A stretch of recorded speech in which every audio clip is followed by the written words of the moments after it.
იმისათვის, რომ სწორად ავარჩიოთ საკვები, ბევრი კრიტერიუმია გასთვალისწინებელი, მაგრამ დღეს ჩვენ ვისაუბრებთ 3 კრიტერიუმზე. პირველი, უნდა ვიცოდეთ, რომ კვების 4 კლასიფიკაცია არსებობს.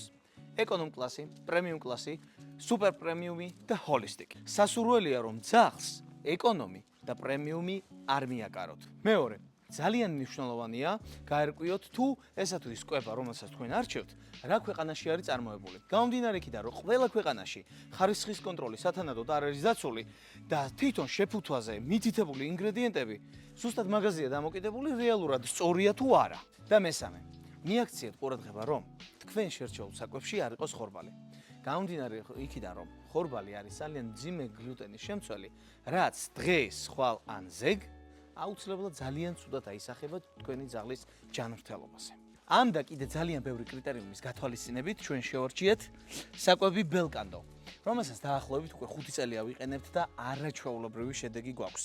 აი ნიქსი და მისი დაძმები მიირთმევენ ფაფი გრეივს, რომლებიც უფრო დაბალი ასაკისთვის არის და დიდები მიირთმევენ adult actives. ეტაპობრივად უფრო ბევრ და დეტალურ ინფორმაციას მოგაწვდით როგორც ბელკანდოზე, ასევე სხვა დანარჩენ კრიტერიუმებზე.